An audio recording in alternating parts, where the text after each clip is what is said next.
coming up next, and if it goes to a Game 5, we'll head to London Dock, search and destroy. And I did like that you mentioned Placer's point earlier. It's like Splyce right now, you almost have nothing to lose. Like, yes, having a bad week sucks, but like, you know you have a fill-in, like you know you're going to improve. It's like you're playing with house money, like you know you just don't feel like you have something to lose, whereas everyone they're playing against has like a little bit of added pressure, like, oh, you lost to Splyce with a sub, like that's what Clay was dealing with last night. So Splyce, man, I don't know, they're just trying to have fun right now, deal with a bad situation, and in this series they're doing just that. I mean, imagine if they did come in, man, start out like 3-0. They'd be like, Jerd, stay over, you're good. No, it's absolutely wild to see. Splyce, UNILAD, Game 4. Oh man, UNILAD, you've gotta show some life. Since Tommy clutched that 1v2, this team has looked flat as can be. I feel like almost every single time I've seen UNILAD hang well with a top team, Scraps has had a really good performance. I think he has to. I really just think he has to have a big game. Well, Gibraltar, one of the few times we've seen it so far in the CWL Pro League coming into play. Again, yesterday, if you missed it, announced that Valkyrie will be added to the competitive rule set starting in a couple weeks. Go check out the COD World League Twitter for more information on that. Off the break, it is Splyce with the first control of the hardpoint, but a quick retake from UNILAD comes into play. Yeah, that's spawn sticky towards hardpoint, spawn sticky towards hardpoint. So there are a lot of kills coming in from UNILAD, and now from Tommy. The last 4 kills, I think, have been sticky grenades. Can you tell that that's a practice nade spot from Tommy? It literally lands on his face as he sticks his opponent. And now, because of those kills, they're going to try to sprint through. Thankfully, you've got Scraps and Shawnee already here with gun up. But they do die. Splyce get the close spawn. They're getting the scrap time. This is really a best-case scenario if they can kill Moose here. Unless Moose can really make a play and allow his teammates to get to him, he's going to pick up Felony, so now they know something's up. They're going to have his position. They're going to try and clear him out. If he can get one more kill, or at least just stay up until his teammates get there. Exactly. What does that even do? That's the thing. It's like he gets that kill, great. They still spawn back there. All he did was give away his position. He has not moved. I would have tried to push in the back line and maybe make a play. I know it's not as easy as it sounds, but he's still in here. It's like they know he's in there and they're happy with just containing him because he hasn't done anything else for his team. Yeah, I mentioned Scraps need to have a big game. He's 8-4 right now. Scraps is going huge. The rest of his team combined for a couple of kills, but Scraps has been a man on a mission here, and a big part of the reason they got the eventual break, but it took so long. Yeah, you're going to get, what, probably around 20, 25 seconds out of that, which isn't the worst thing, but the problem is on this particular hard point, now giving up the setup here as we rotate out, this could be brutal. Arguably the toughest rotation in all of Call of Duty World War II. Now, from the second to the third hard point on Gibraltar, you've got Fellow solo holding Cave. The rest of the Splyce lineup, they're used to communicating and working together on watching middle map in this bridge area. Thankfully, it's a first blood from Splyce. Do they have any follow-up? It doesn't appear so as of yet. Scraps did what he could to get that opening kill, but then everyone else ends up being traded out. And that's the problem. With that first push, you have a couple different avenues you can at least hit through. But now look at the minimap. They're going to keep spawning bridge, headbutting this wall. The best they can kind of hope for is contesting as much time as they can. It's very, very difficult to break through here, but you can at least try and contest. But look at this. They're just spawning top, sprinting through, spawning top, sprinting through. And you only got, what, even like 2 cracks at that, and the rest of the time here goes the Splyce. They contested for what, 10 of those seconds maybe? Yep. Even with some entry kills, it's just not enough to flood on in. And now because of it, Splyce will be up by about a minute at the end of this hill. I think actually a minute exactly. Look at where Bantz found himself. How on earth did he get to ladder room? I think UNILAD are wondering the same thing. They had someone in turret. They had someone watching the outside bridge. Mad Cat is still in top cave, and you know Bantz is playing spoiler in that turret area. 94-33 the score. Mad Cat holding one lane. His teammates watching the other. This could continue to rack up here quickly. Yeah, I don't know exactly what needs to change. Fellow. Huge 2-piece, and just like that, it's Splyce winning the rotation. Yeah, we've said that a couple of times. That's right on to Mad Cat. Felony, continue to try and hold. He's actually the only one left, so with 30 seconds remaining, UNILAD will finally put a foot into this final hard point in the first rotation. But look at the split. They're just not ready for this. Free kill. Free kill. Last player's in the hill. Free kill. And just like that, Splyce will get the 15 seconds to scrap.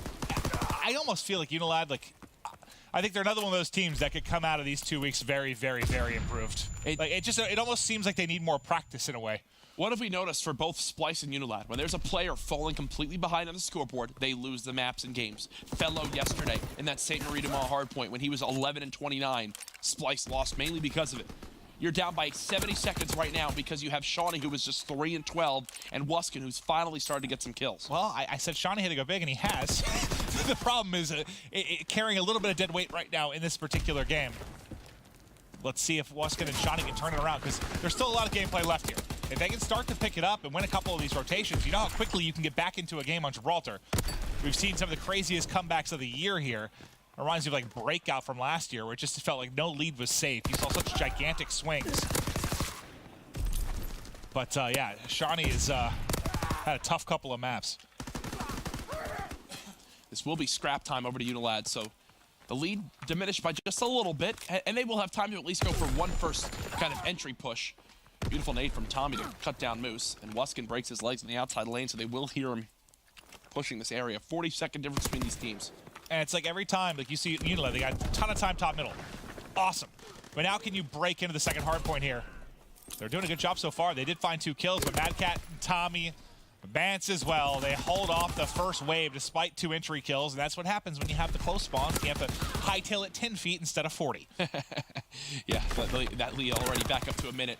Again, SPLYCE getting the kills they need. It's just slightly outslaying their opponents. It's nothing crazy, but Maven, it's where these kills come in. It's on the rotations. It's when they're fully set up. It's UNILAD, who have just always been either fighting for the scrap time or going for one final push, whether they get it or not. SPLYCE are continuing to build on this lead. It's going to be the largest of the game at the end of this hard point at around 90 seconds. Okay. Well, this is where you need to go big.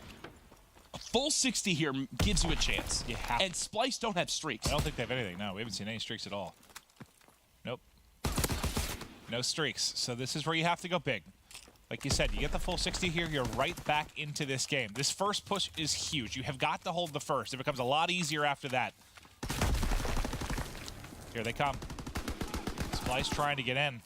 First one drops the straps. Second one to Moose. First hold looks strong. They're still trying to hit up towards mid, but very quickly this has become the sprint across Death Bridge. Yeah, we said this was the toughest hill to rotate to in all of Call of Duty World War II, and it's showing again here. 3 dead. Last one on the push is Bance. He's close to the hard point, trying to stay alive in the closet. But again, this will be a hold, as this should be a full 60 for UNILAD. They're right back in this game now because of it. Only a 30-second difference. But now as we get over to Gun, this is where they really had some poor plays, right? They weren't ready for the split spawns. They weren't ready for Bance pushing through and getting set up in top window. Will they deal with it better here is the question. Wuskin's going to have to pick up tunnel. He's doing just that. He's unfortunately got a grenade on the back of his foot, and he will fall almost immediately. Shawnee now on the other side in top window, but he has a PPSH, which isn't going to do a whole lot of damage from that position. Yeah, he's just got to move right away, and he knows it. Here comes the opportunity now for UNILAD to go for the break. They're already trying to keep Tommy busy in top cave. Thankfully for SPLYCE, it's Bance who's staying alive outside this green truck. As I say it, though, he does die.